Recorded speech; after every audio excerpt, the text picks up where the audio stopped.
Chers amis, il me fait grand plaisir de vous accueillir encore une fois à cette émission de Foi et Télévision chrétienne.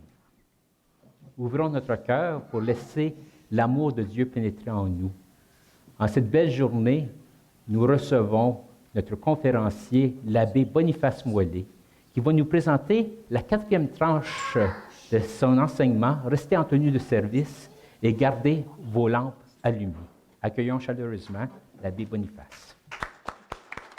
Bien, chers amis, nous voici une fois de plus ici, ensemble pour partager avec vous notre thème « Restez en tenue de service, gardez nos lampes allumées ». Toujours dans l'enracinement de la parole de Dieu, je vais vous partager cette lecture. L'Évangile selon saint Matthieu, au chapitre 25, versets 1 à 13. Alors le royaume des cieux sera comparable à 10 jeunes filles invitées à des noces, qui prirent leurs lampes et s'en allèrent à la rencontre de l'époux. 5 d'entre elles étaient insensées et 5 étaient prévoyantes. Les insensées avaient pris leurs lampes sans emporter d'huile, tandis que les prévoyantes avaient pris avec leurs lampes de l'huile en réserve.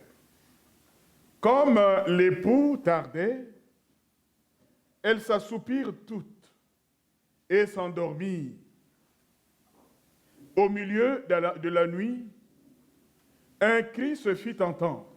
« Voici l'époux. Sortez à sa rencontre. » Alors, toutes ces jeunes filles se réveillèrent et préparèrent leurs lampes.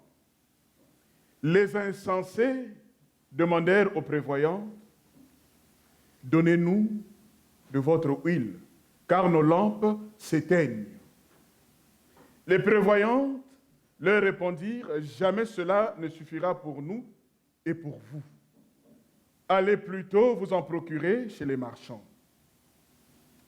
Pendant qu'elles allaient en acheter, l'époux arriva. Celles qui étaient prêtres entrèrent avec lui dans la salle des noces et l'enfermant la porte. Plus tard, les autres jeunes filles arrivent à leur tour et disent « Seigneur, Seigneur, ouvre-nous. » Il leur répondit « Amen, je vous le dis, je ne vous connais pas. Veillez donc, car vous ne savez ni le jour, ni l'heure. » Mes chers amis, nous voici au cœur de cette page de la parole de Dieu. On nous présente 10 jeunes filles. 10 jeunes filles qui attendent le retour de leur époux. 10 jeunes filles à l'attente d'une grande rencontre. On nous présente 5 qui étaient insensées et 5 étaient prévoyantes. Comme nous venons de l'entendre, les insensés avaient pris leurs lampes sans emporter d'huile. Alors les prévoyants, sachant que la nuit peut tomber à temps ou à contre-temps, ce n'était pas peut-être ce moment du printemps où la nuit pour tomber maintenant, il faut attendre peut-être 21 heures pour prendre ou commencer à allumer les lampes.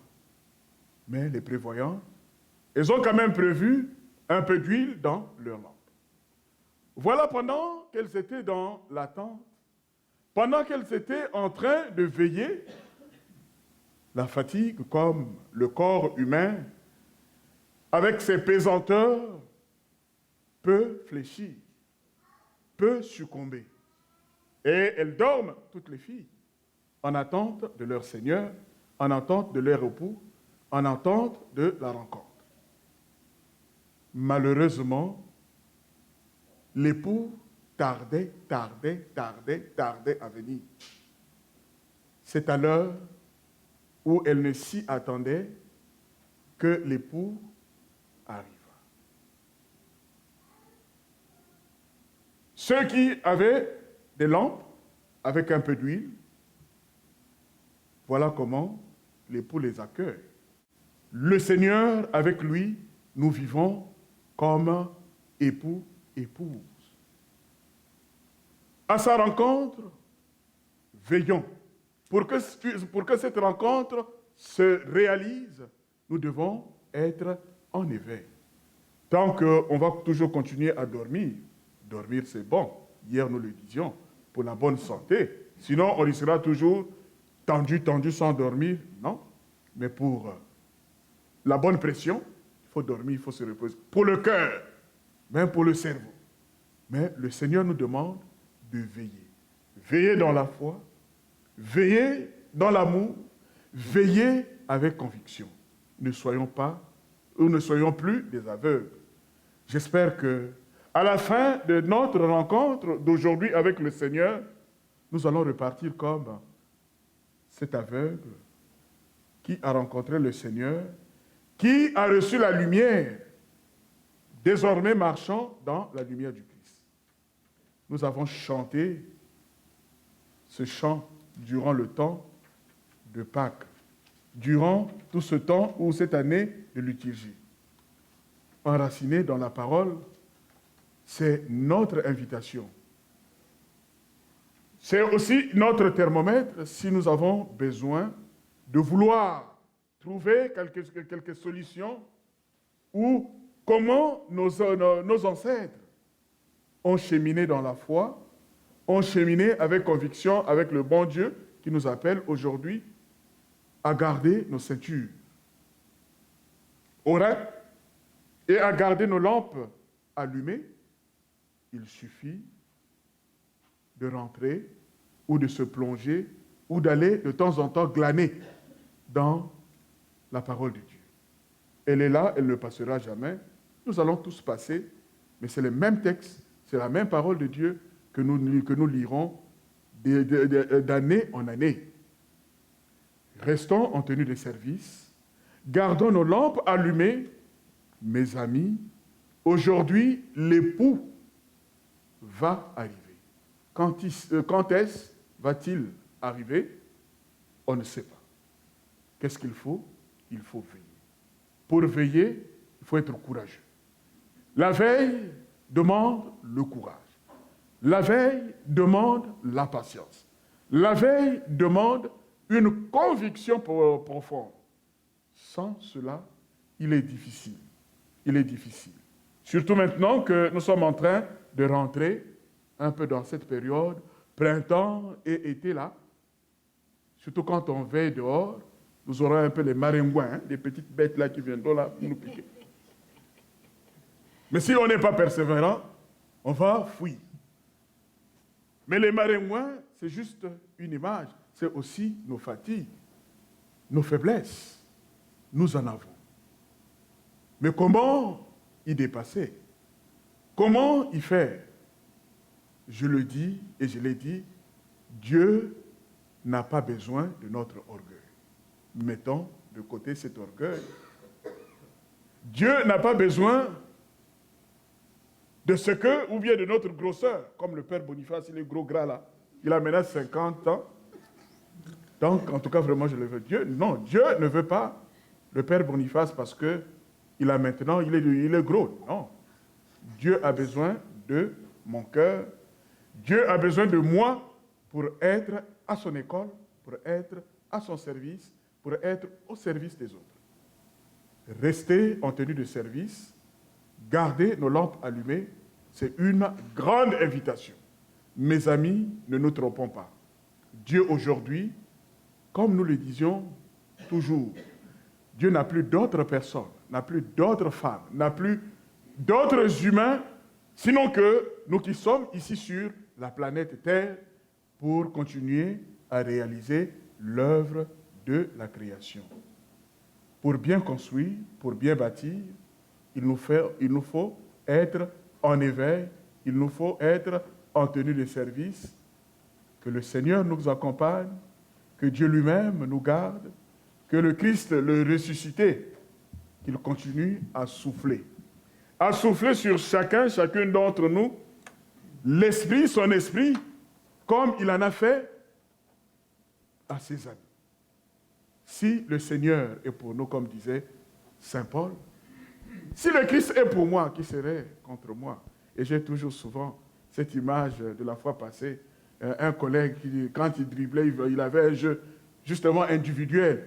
Il dit, mais donne la passe. Non, c'est le Christ qui joue en moi, ce n'est pas moi qui joue. Donc, la scène de la fois passée, Dieu veut que nous soyons en union, que nous construisons ensemble. Mes amis, aujourd'hui, comme disait le psalmiste, ne fermons pas notre cœur, mais écoutons la voix du Seigneur. Le Seigneur est là, il est en train de nous parler. N'hésitons pas de cheminer avec lui. Il nous aime tellement, si bien qu'il nous a donné la grâce de vivre, la grâce de respirer. J'ai rencontré une personne qui est tellement malade, il est toujours joyeux. À un certain moment, il me dit, « Père Boniface, je ne comprends pas, mais je suis malade, mais je suis là, j'ai la vie, mais alors qu'il y a d'autres personnes qui partent, qui sont en difficulté, plus les difficultés que moi. » Je dis, c'est la grâce de Dieu, mais le mystère de notre Seigneur. Mes amis, nous qui sommes ici aujourd'hui, ensemble, pour écouter sa parole, pour méditer avec lui, ne soyons pas découragés. Le Christ est là. Il est là pour nous. Et désormais, cette vie, la vie que nous possédons, on doit la fructifier. Comment fructifier la vie? Le Seigneur nous a donné une formule. Et la formule la plus simple. Pour emprunter l'expression des mathématiciens, ce n'est pas la formule de Moivre pour mettre un peu les relations complexes, mais la relation d'amour pour garder ce lien d'alliance entre Dieu et les humains que nous sommes, que nous formons par Jésus-Christ, lui qui est notre Sauveur. Restons en tenue de service, gardons nos lampes allumées, cheminons dans la lumière de notre. De par notre baptême, nous sommes tous appelés à proclamer à temps et à contre-temps que Jésus est Christ et Seigneur. C'est pourquoi Foi et Télévision Chrétienne vous invite à faire parvenir votre don à l'adresse indiquée à l'écran. Nous vous remercions de votre grande générosité et de vos prières.